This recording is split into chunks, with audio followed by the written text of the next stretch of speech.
বাংলাদেশে দেশে 100 জনের 14 জন মানুষ এখনো পর্যন্ত জালেমদের সাপোর্ট করে যাচ্ছে। ঘোঘো দেখেছেন আপনি? ঘোঘোর ফাঁদ দেখেন, টের তো পাচ্ছেন না কিছু। 100 জনের 28 জন এখনো পর্যন্ত বিভিন্ন জিনিস মেরে খাওয়ার ধান্দায় আছে। আপনারা থামবেন।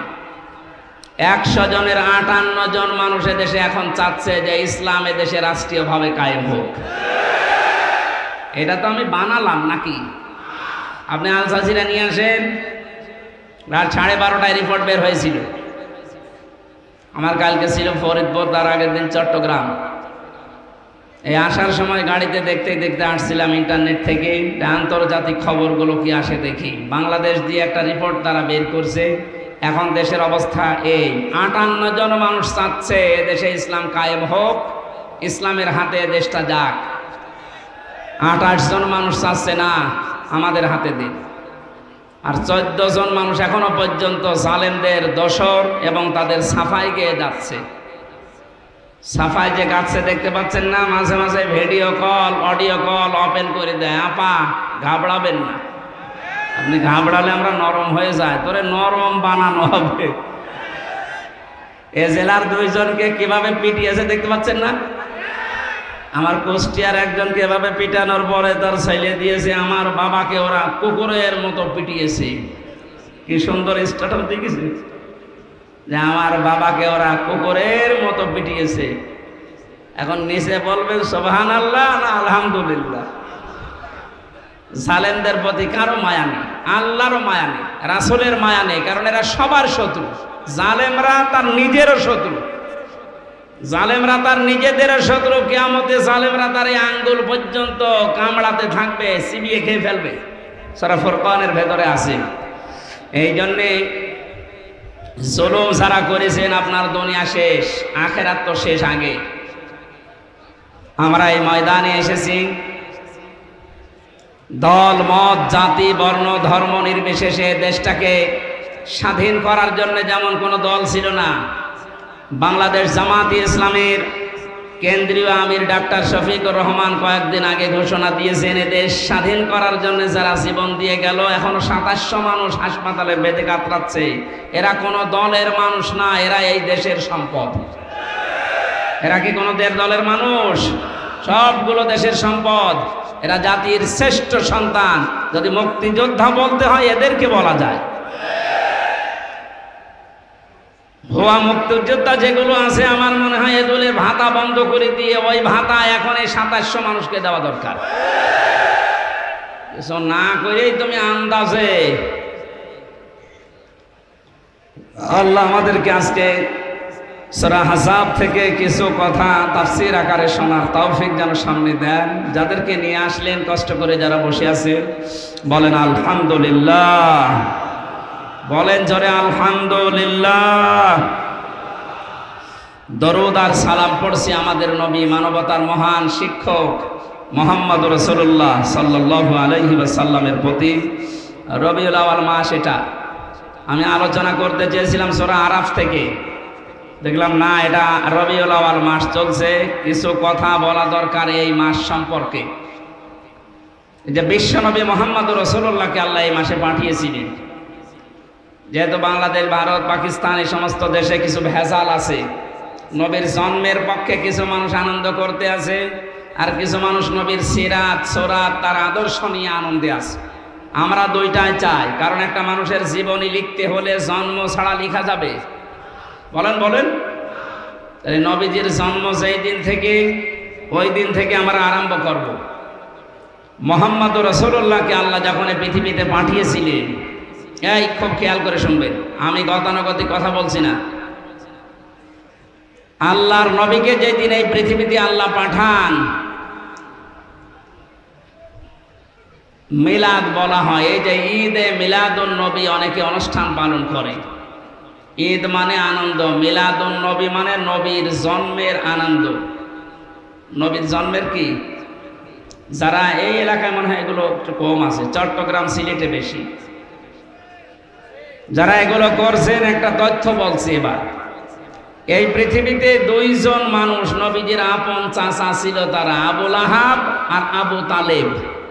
দুইজন আপন চাচা না? এই দুইজন নবীর মিলাদে জন্মে খুশি ছিল, খুব আনন্দ করেছিল তারা। এত খুশি নিজের মাদিকে পর্যন্ত আজাদ করে দিয়েছে। আপনি পারবেন এরকম? আপনি ছোট খেসড়ি আর জিলাপির ভক্ত, আর তারা নিজের বাড়ির কাজের মহিলাকে বলেছে যা তোরে আমি কেনা আজাদ করে দিলাম। অথচ দুইজন চাচা জাহান্নামী, এটা কোরআন দ্বারা হাদিস দ্বারা প্রমাণিত। কথা বলে না কেন? আবু লাহাব যে জাহান্নামে গেছে এর জন্য আবার কোনো প্রমাণ লাগবে নাকি? আল্লাহ পাক বলেন সায়াসলা নারান যাতা লাহাব, ওকে জাহান্নামে আল্লাহ দিয়েছেন এই আয়াতের প্রমাণ। আর একজন চাচার নাম বললাম আবু তালেব। এই লোকটা মারা যাওয়ার দিন নবীজি তার মাথার কাছে গিয়ে বলেছিলেন ইয়া আম্মি আবি তালিব আল্লা ইলাহা ইল্লাল্লাহ হাজ্জুল লাকা ইনদাল্লাহি ইয়াউমাল কিয়ামাহ, রাহুল বুখারী। হে চাচা, জোরে বললে হয়তো মানুষ শুনে আপনাকে খারাপ বলতে পারে, জোরে বলা লাগবে না। খালি আমার কানের কাছে মুখটা নিয়ে আস্তে করে বলেন লা ইলাহা ইল্লাল্লাহ, মুহাম্মদ রাসূলুল্লাহর ঘোষণা দেওয়া লাগবে না, ওটা আমি নিজেই নিয়ে নিলাম। শুধু আল্লাহর একাত্মবাদের ঘোষণা দেন, আমি গ্যারান্টি দিলাম কিয়ামতের দিন ঝগড়া করে আপনাকে আমি আল্লাহর দরবারে জান্নাতে দিয়ে দেব। ও পড়ে নাই, কালেমাটা পড়ে নাই। আশপাশের যারা নেতা ছিল, আবু সুফিয়ান, আবু লাহাব, ডাক দিয়েছিল নেতা পড়বা, সারা জীবন বাপ দাদার ধর্ম মানলে এখন ভাতিজারে নতুন ধর্ম গ্রহণ করে কলঙ্কিত হবা। তোমাকে মানুষ কাপুরুষ বলবে, ভীরু বলবে, তোমাকে লজ্জা দেবে, তোমার নামে বদনাম বের হবে। আবু তালেব ওই দিন বলেছিল ভাতিজা মুহাম্মদ, তোমাকে আমি ভালোবাসি, কিন্তু তোমার এই কালেমাটা পড়তে পারলাম না, তুমি আমারে মাফ করে দিও। মাফ করার মালিক কি নবীজি? বলেন বলেন।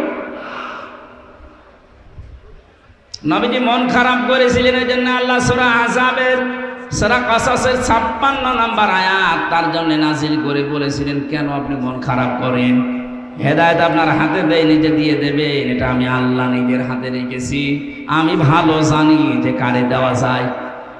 এই লোকটার তো মন নেই, আপনাকে ভালোবাসে ঠিক আছে, আপনার জন্মে লোকটা এত বেশি খুশি হয়েছিল আমি দেখেছি, কিন্তু আপনার আদর্শ পেয়ে লোকটা খুশি না।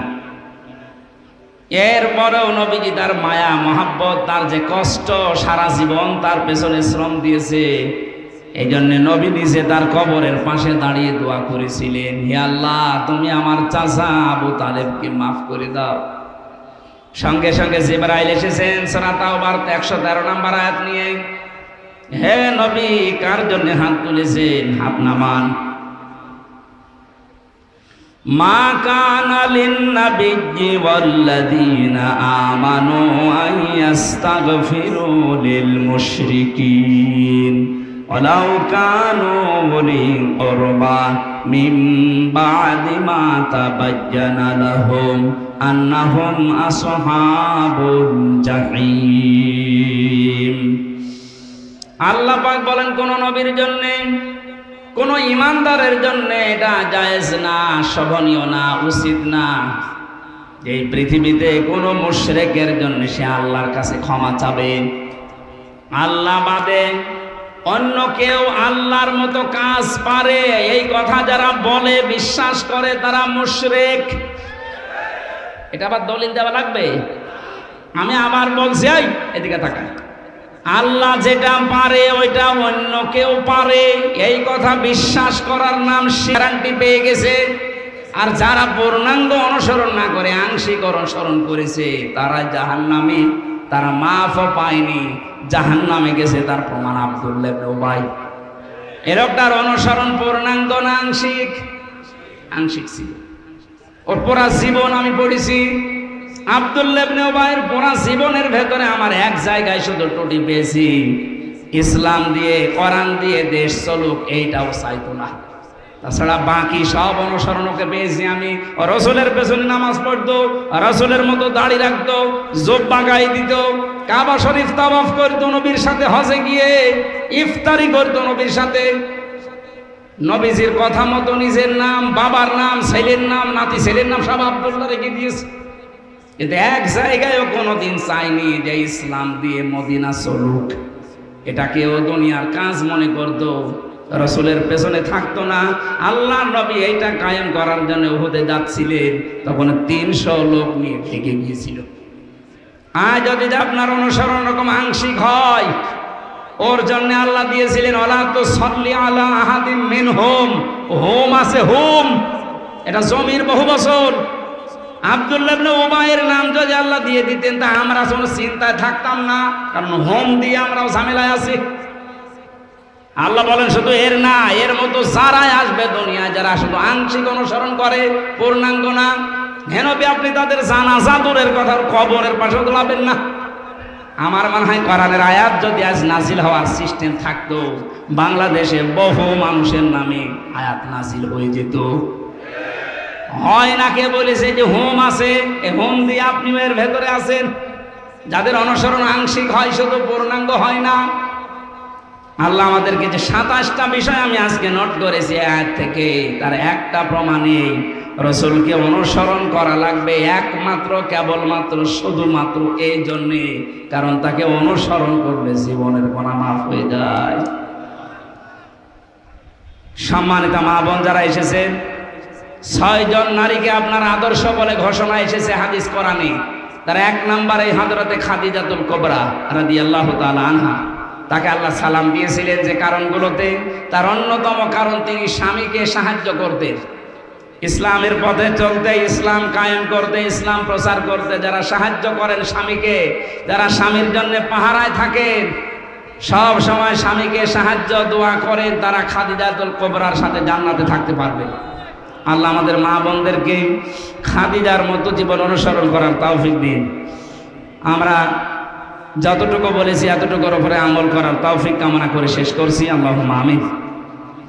লা ইলাহা ইল্লা আনতা সুবহানাকা ইন্নী কুনতু মিনাজ জালিমিন। আল্লাহ, প্রচন্ড এই গরমের ভেতরে তাকাও তোমার বান্দা বান্দিগুলো, এত গরমের ভেতরেও বাড়িতে না থেকে কোরআনের